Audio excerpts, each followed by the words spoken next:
Hello Kansas and Western fans. Today we're back with another How I Do Stuff video, and as you can see here, this is the Royal Gorge Route on my layout, and what I'm going to be showing you is how I've been applying this landscaping gravel to serve as an erosion control system for the railroad.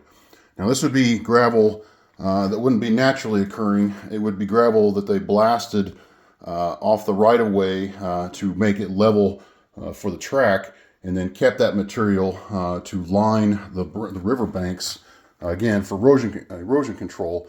And so what I'm using is this pea gravel, and I'm going to pause right here to show you what that is. So the material I'm using for this project is this Vigoro pea pebbles landscaping material. This is a bag, I think it's a 35 or 40 pound bag. It might even say right there on the bag. Anyway, it's 5 cubic feet. This ought to be more than enough for what I need it for, but this is going to go a long way, and it looks, as far as I'm concerned, pretty realistic in terms of scale for what I need it for and variety of shapes. And it does come with a little bit of dirt, I would say, when it filters down into the bottom of the bag or the bottom of the cup that I use, so that adds a little bit more texture and a little bit more variety, I guess. Okay, so we're back here. That's the brand and type of gravel that I'm using. It's just a landscaping rock, and it's cheap, and I can use a lot of it. And anyway, moving on. So here are the other materials I'm going to be using. I've got my little cup here full of some of that gravel. I'm using a matte Mod Podge, which seems to be a good cure-all for landscaping glue and many other applications. I've got a bottle here of my ballast glue, which is more or less a 50-50 blend of glue and water, shaken up really well. And I've got a bottle here that I'm using with IPA in it. I'm not sure how important it is that it's 91%. I just happened to be in Walmart one day and they had a whole wall of it on sale, I guess. So I picked up a few bottles of that, and it seems to be working so far. And then I just have a general cheap brush that I'm using to apply the Mod Podge with. All right, let me show you, and I'll prep the surface here.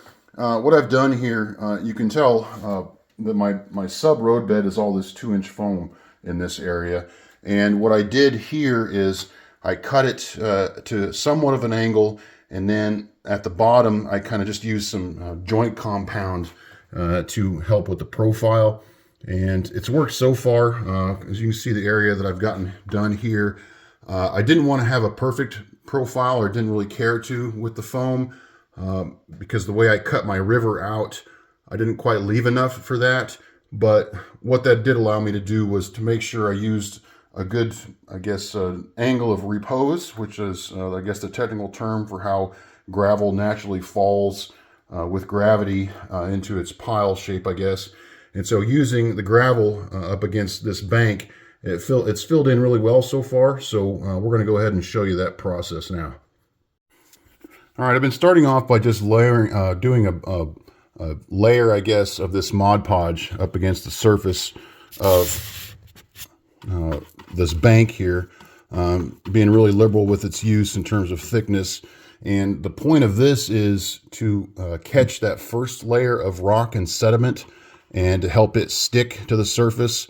It's not going to catch it all. A lot of it's going to fall to the bottom, as you might expect. But what it does do is it creates a friction surface, so that the rocks that fall on top of this first layer start to catch, and they don't all fall down. But that's the point of this. I'm trying not to get too close to the ballast of the track above. I'm going to come back and fill that in later with probably some additional ballast, or maybe some of this rock. This is still kind of an experiment for me, so that's why I call a lot of these videos my How I Do Stuff videos, and not a how you should do it, because I'm still learning. But if anybody can learn anything from this process and be willing to try something on their own, because that's how I've been willing to try, is by watching other people do things. I just wanted to share how I've been doing this. So I'm going to finish applying the glue to this section, and I'll be right back with you. All right, I've got that first layer of glue applied. As you can see, it's pretty thick. And again, it's just to help grab on the gravel as I apply it, to start making a bed, I guess, of gravel and dirt. So now we're going to apply the gravel, and basically, I don't know, there's probably not really a trick to this. There might be, but if there is, let me know. Starting from the ground up, so you kind of create a base for the rest of it to pile up. And I'm trying to recreate, you know, how it would be done in reality, where it's just kind of dumped over the side to create a natural look.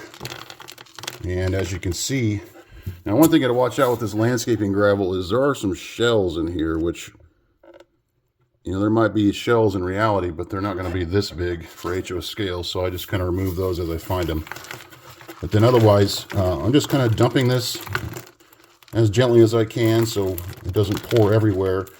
And the nice thing about doing the glue on a first layer is if I put rocks where I don't want them, well, without glue there, they're not going to stick. So I just use a brush to knock those out of the way later.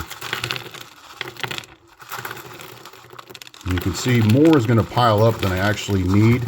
And that's okay, because I'll just remove it later before I do the final coat of glue.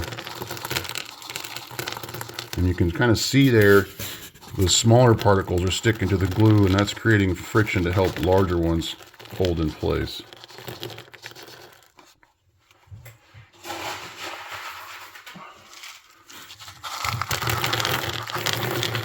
And I'm basically pouring way more than I need, and there's another big shell. Way more than I need until all that glue is covered, so I can make sure that that first layer will stick and hide the surfaces I don't want to be seen. And then this excess, you can kind of brush it into place. And this works naturally because, as you would imagine, in reality, the bigger rocks are going to fall to the bottom. And as you can see, they're doing that. But then they're going to support the smaller ones at the top as this thing gets built. As I mentioned earlier, this type of landscaping rock has a lot of smaller gravel that you can see in it, so it's not uniform, and that obviously looks a lot more realistic.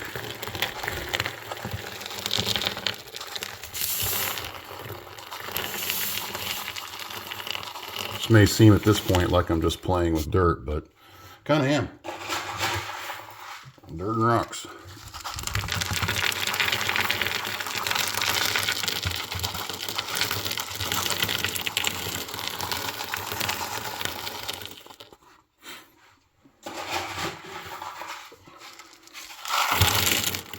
Now with all of my how I do stuff videos, for any of you that know way more than me, and there's most of you people out there that do, by all means, leave comments about how this could be done better, or advice, or any of that measure, because I've only been doing this type of scenic work for about a month. So any helpful tips that anybody could add, I would be definitely open-minded to hear. All right, so now that I've got the initial layer done, basically what I'm trying to do is just add a little bit more of the larger rock on top for the final layer of glue.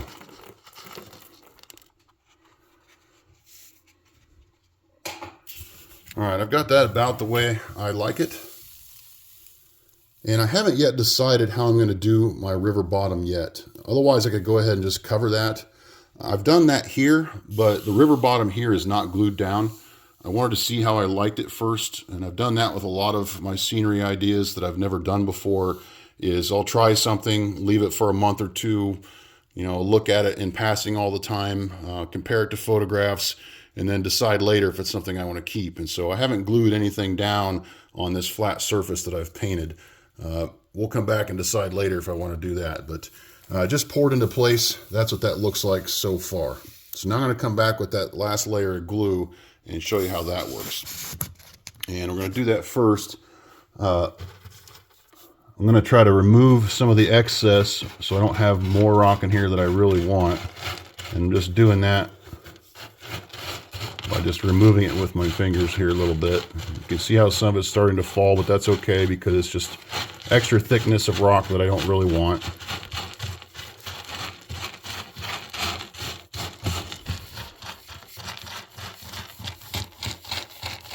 because when I do this last layer of glue, it's going to run down through all these layers of rock and will pool at the bottom to some degree. So I don't want to have any excess rock down here if I don't necessarily need it. And I think that looks pretty good. All right, so now what I'll use is the IPA, and this is that surface tension breaker. I was using a mixture of dish soap and water, but that was leaving bubbles and a kind of a sheen that I've read. So I kind of switched this to IPA, and I like it so far. So I'm just going to douse this really good so it's nice and wet.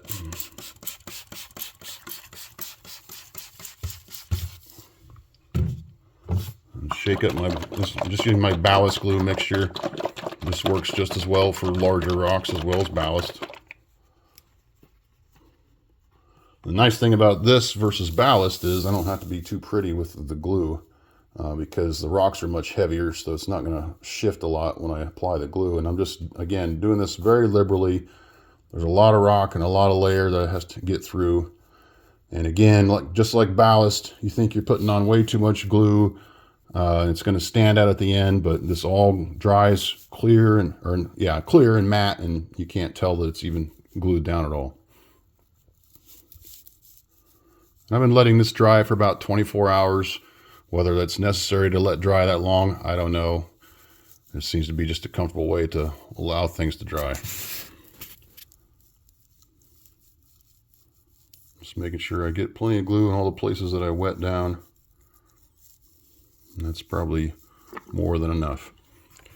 All right, so again, the final result, as you can see here on the left, that's been glued already, at least on the bank. And I'm pressing on this, and even this dirt, it is rock solid. So works very well. It's very supportive. It is not going anywhere. So anyway, that's how I do that. Hope you found that interesting, educational, or otherwise. Again, if you have any comments, questions, or tips to add, please leave those in the comments below. And thanks very much for watching.